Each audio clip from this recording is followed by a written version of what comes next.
شروع اللہ کے نام سے جو بڑا مہربان نہایت رحم کرنے والا ہے۔ سلام ٹو مائی یوٹیوب فیملی، زمشا وائز میں خوش آمدید۔ جنات کا وجود۔ رات کے 9 بجے تھے۔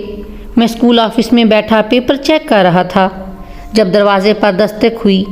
میں نے پیپرز ایک طرف رکھے اور دروازے کی طرف بڑھا۔ دروازہ کھولا تو سامنے ایک اجنبی تھا۔ بہترین لباس میں ملبوس درمیانی عمر کا وہ شخص کافی جاذب نظر تھا۔ مجھے دیکھتے ہی بولا، ذیشان حیدر صاحب؟ جی میں ہی ہوں، اور آپ؟ مجھے اس بات پر حیرت نہ تھی کہ وہ میرا نام جانتا تھا، کیونکہ اس چھوٹے قصبے کے اکثر لوگ اسکول کے تمام اساتذہ کو جانتے تھے۔ حیرت یہ تھی کہ اس وقت مجھ سے کیا کام پڑ گیا۔ سر آپ سے کچھ بات کرنی ہے۔ اس کا لہجہ انتہائی نرم اور شائستہ تھا۔ جی اندر تشریف لائیے۔ اندر پہنچ کر وہ میرے سامنے والی کرسی پر بیٹھ گیا۔ سر میری بیٹی کو ٹیوشن پڑھا دیں گے؟ اس نے فوراً مقصد کی بات کی۔ جی کس کلاس کے اور کون سے سبجیکٹ پڑھنے ہیں؟ میں نے پوچھا۔ سیکنڈ ایئر، بایو اور کیمسٹری۔ ان دنوں ہاتھ کچھ تنگ تھا، اس لیے یہ موقع غنیمت جانا اور فوراً حامی بھر لی۔ تاہم میں اپنے اصولوں پر کمپرومائز نہیں کر سکتا تھا۔ جی بالکل پڑھا دوں گا، لیکن میری کچھ شرائط ہیں۔ جی بولیے، کون سی شرائط؟ اس نے اسی شائستہ لہجے میں پوچھا۔ میں کسی خاص وقت کے لیے پابند نہیں ہوں گا۔ پہلے 3 دن ڈیمو کے ہوں گے۔ اگر آپ کی بیٹی مطمئن ہو جاتی ہے تو فیس کی بات بعد میں کریں گے۔ چلیں جیسے آپ کو مناسب لگے، کل پھر میں اسی وقت آپ کو لینے آؤں گا۔ یہ کہہ کر وہ اٹھ کھڑا ہوا۔ میں دروازے تک اس کے ساتھ گیا۔ دروازہ پار کرتے ہی اس نے مڑ کر دیکھا اور گویا ہوا، اور اس وقت تکلیف دینے پر معذرت۔ دراصل میں دن بھر اپنے کاروبار میں مصروف ہوتا ہوں، اسی لیے آپ کو وقت بھی 9 بجے کے بعد کا دینا ہوگا۔ کوئی مسئلہ نہیں جناب، میں مسکرایا۔ دوسری رات اس وقت وہ شخص پہنچ گیا۔ اس کی قیمتی گاڑی مختلف گلیوں اور سڑکوں سے ہوتی ہوئی آبادی سے نسبتاً دور ایک شاندار بنگلے کے سامنے جا کھڑی ہوئی۔ وہ مجھے بیٹھک میں بٹھا کر خود اندر چلا گیا۔ بیٹھک میں انتہائی قیمتی فرنیچر، قالین اور ڈیکوریشن پیس رکھے ہوئے تھے۔ تھوڑی دیر بعد وہ ہاتھ میں ایک ٹرے لیے اندر داخل ہوا جس میں مختلف لوازمات رکھے تھے۔ سر آپ یہ نوش فرمائیں، تب تک آئرہ آ جاتی ہے۔ یہ کہہ کر وہ واپس چلا گیا۔ 10-15 منٹس بعد وہ لڑکی اندر داخل ہوئی۔ السلام علیکم سر، اس نے سامنے والے صوفے پر بیٹھتے ہوئے کہا۔ جی وعلیکم السلام بیٹا، میں نے جواب دیا۔ کیسے ہیں آپ سر؟ میں بالکل ٹھیک، اور آپ؟ سرسری سے تعارف کے بعد میں نے اسے پڑھانا شروع کیا۔ وہ انتہائی ذہین معلوم ہوتی تھی، ہر بات کو فوراً سے پہلے پک کر رہی تھی۔ میں دل ہی دل میں خوش ہوا کہ سر زیادہ کھپانا نہیں پڑے گا۔ تقریباً آدھے گھنٹے بعد ہی دونوں مضامین کے سلیکٹیو ٹاپکس کر لیے۔ سر بس سلیکٹیو ٹاپکس ہی کرنے ہیں، میرے خیال میں زیادہ سے زیادہ 10 دن ہی لگیں گے۔ اس کی بات پر میں قدرے مایوس ہوا۔ میں تو سمجھا تھا کہ 5-6 ماہ کا ٹیوشن ہے۔ خیر جی بالکل، آپ کل تک جو ٹاپکس آج پڑھے ہیں وہ تیار کر لینا۔ ٹھیک ہے سر۔ دوسری رات اس نے وہ تمام ٹاپکس اچھی طرح یاد کیے ہوئے تھے۔ میں حیران تھا کہ اس قدر ذہین اسٹوڈنٹ کو ٹیوشن پڑھنے کی ضرورت کیسے پڑ گئی۔ اس رات پڑھ لینے کے بعد آئرہ نے جھجکتے ہوئے کہا، سر آپ سے ایک بات پوچھوں؟ ہاں جی بیٹا پوچھیں۔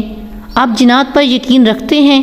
اس قسم کے سوالات عموماً میرے اسٹوڈنٹ مجھ سے کرتے رہتے تھے۔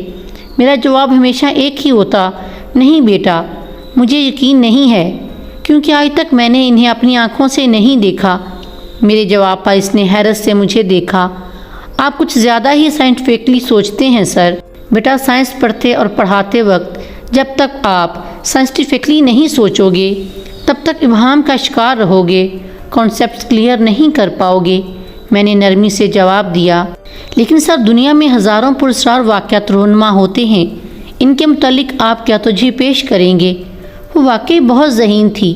بعض اوقات آپ کا دماغ آپ کے ساتھ ایسی چالیں چلتا ہے کہ آپ کا خوف فزیکل روپ میں آپ کے سامنے آ جاتا ہے، حالانکہ اس کی کوئی حقیقت نہیں ہوتی۔ میرے جواب پر اس کے چہرے پر مایوسی اور ناگواری کا ملا جلا تاثر تھا۔ تیسری رات بھی پڑھنے کے بعد اس نے دوبارہ وہی بات کی، آپ کو جنات پر یقین ہونا چاہیے سر۔ میں نے حیرت سے اس کی طرف دیکھا۔ کیوں؟ کیونکہ لازمی نہیں کہ جو آپ کو نظر نہ آئے اس کا وجود ہی نہ ہو۔ اس کا لہجہ عجیب سا تھا، لیکن میرے خیال میں کسی چیز کو دیکھے بنا اس پر یقین کر لینا بیوقوفی ہے۔ تو آپ کے کہنے کا مطلب ہے کہ جو لوگ جنات پر یقین رکھتے ہیں وہ سب بیوقوف ہیں؟ اس کا چہرہ سرخ ہونے لگا۔ میں ایک لمحے کو حیران ہوا۔ شاید، میں نے دھیمے لہجے میں جواب دیا، آئی ایم سوری ٹو سے، آپ کی سوچ بہت ہی غلط ہے سر۔ اس کا لہجہ طنزیہ تھا۔ آج تک کسی بھی اسٹوڈنٹ نے مجھ سے اس طرح بات نہ کی تھی، تاہم میں نے برداشت کا دامن تھامے رکھا۔ تو بیٹا آپ یہ کیوں چاہتی ہیں کہ میں جنات پر یقین کر لوں؟ آپ کے یقین کرنے یا نہ کرنے سے کیا ہوگا سر؟ کچھ بھی نہیں۔ جن کا وجود ہے یا جو ان پر یقین رکھتے ہیں، کسی کو کوئی فرق نہیں پڑنے والا۔ یہ کہتے ہی وہ غصے سے اٹھی اور اندر چلی گئی۔ میں حیران پریشانی سے جاتا دیکھتا رہا۔ پھر آہستہ آہستہ اس کا لہجہ بدلنے لگا۔ وہ بضد تھی کہ میں جنات کے وجود پر یقین رکھوں، جبکہ میں ایسا نہیں کر سکتا تھا۔ آخری رات جب اس کے تمام ٹاپکس ختم ہو گئے تو وہ بولی، اگر کبھی جنات نظر آ گئے تب تو یقین کریں گے نا؟ بیٹا جس چیز کا وجود ہی نہ ہو وہ نظر کیسے آئے گی؟ میں ہنسا۔ یہ کیا آپ نے چیز لگا رکھی ہے سر؟ جنات کوئی چیز نہیں، مخلوق ہیں آپ کی طرح۔ اس کی آنکھیں ایک دم سرخ ہونے لگیں۔ مجھے ایک لمحے کو ایک عجیب سا خوف محسوس ہوا۔ اچھا چھوڑیں اس بات کو، آپ کے ٹاپکس مکمل ہو گئے۔ امید ہے اپنی خواہش کے مطابق میڈیکل میں داخلہ مل جائے گا آپ کو۔ میں نے بات بدلنے کی کوشش کی، اور امید ہے آپ کو جنات پر یقین آ جائے گا۔ اس نے طنز کیا۔ نہیں، مجھے تو نہیں آئے گا یقین۔ میں نے اپنے تئیں مذاق کیا۔ عجیب گھمنڈی انسان ہیں آپ۔ یقین نہیں کرنا تو نہ کریں، لیکن یوں خدا کی مخلوق کا مذاق تو نہ اڑائیں۔ اس کا لہجہ اچانک جارحانہ ہو گیا۔ آنکھیں سرخ انگارہ اور چہرے کی رنگت غصے کی شدت سے بدلنے لگی۔ مجھے اس سے خوف آنے لگا۔ تبھی اس کے والد اندر داخل ہوا۔ کیا ہوا عائرہ؟ کچھ نہیں بابا، میرے ٹاپکس ختم ہو چکے ہیں، سر سے کہہ دیں کہ کل سے نہ آئیں۔ یہ کہتے ہی وہ غصے سے کانپتی ہوئی اندر چلی گئی۔ مجھے لگا جیسے وہ عائرہ نہ تھی جسے میں پڑھاتا رہا۔ معذرت چاہتا ہوں سر، میری بیٹی غصے کی تیز ہے، اس شخص نے دھیمے لہجے میں کہا۔ کوئی بات نہیں جناب۔ اس کے بعد وہ مجھے واپس اسکول چھوڑ گیا۔ وقت دینے پر آپ کا بہت بہت شکریہ۔ آپ کی فیس کل آپ کو مل جائے گی۔ یہ کہتے ہی وہ شخص واپس پلٹ گیا۔ دوسری صبح کسی کام سے میں نے اپنا بٹوا کھولا تو اس میں ہزار کے 30 نوٹ تھے۔ میں حیران پریشان کبھی اپنے بٹوے کو دیکھتا تو کبھی ان پیسوں کو۔ یہ کہاں سے آئے؟ پھر اچانک ایک خیال کے تحت میں اپنی بائک پر بیٹھا اور اس راستے پر گامزن ہو گیا جو عائرہ کے گھر کی طرف جاتا تھا۔ جب میں اس مقام پر پہنچا تو خوف اور حیرت کی انتہا نہ رہی۔